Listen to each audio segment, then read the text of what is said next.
what to expect in the first few days, few weeks in your new career. One thing you're going to learn is policy and procedure. You're going to need to learn your policy and procedure from the back of your hand. You need to learn exactly how to do the job. The policy and procedure is going to tell you what you could do, how to do it, why you could do it, and it may have state regulations and laws in it that you're going to be learning to do. Learn it from the front and back of your hand.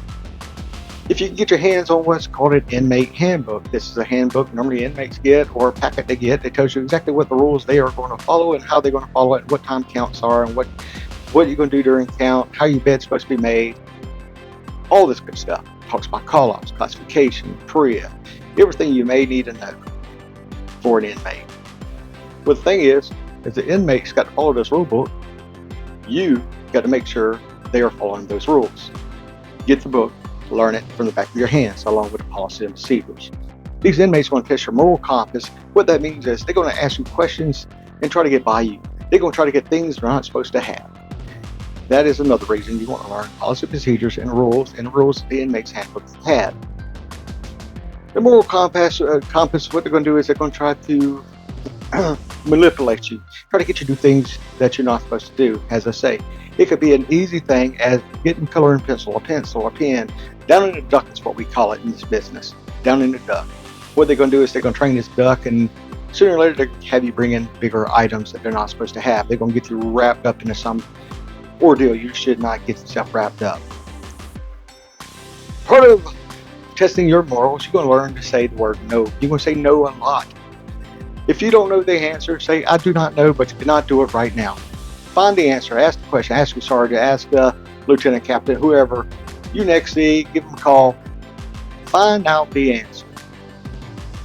A big thing in the community of the inmates that you need to understand is inmates has the right to have certain things. It is our job to make sure they have certain things. If you don't, it could disrupt the routine of the facility or the dormitory.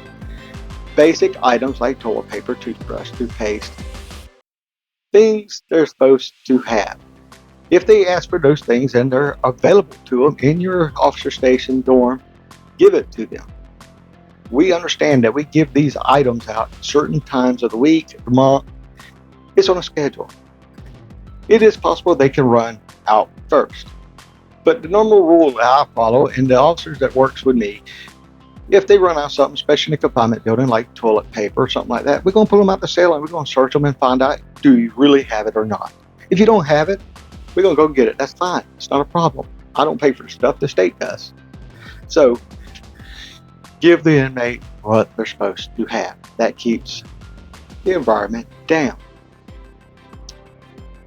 In this job, you're going to see a lot of things that you would not see out on the streets.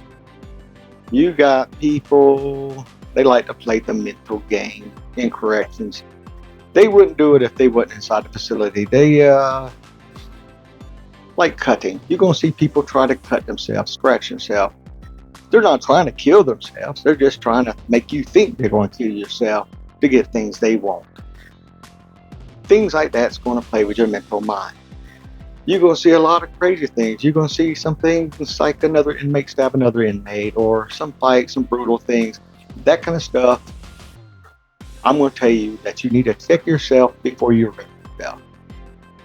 Employee assistance programs. We have that to assist with the programs if you have some kind of PTSD, if some kind of environment, something's happened that really sticks in the back of your head. You are going to see it sooner or later in your career, and you might see it the first few weeks. We cannot control the environment, exactly what you're going to see your first couple of days. You are on live training. So check yourself before you.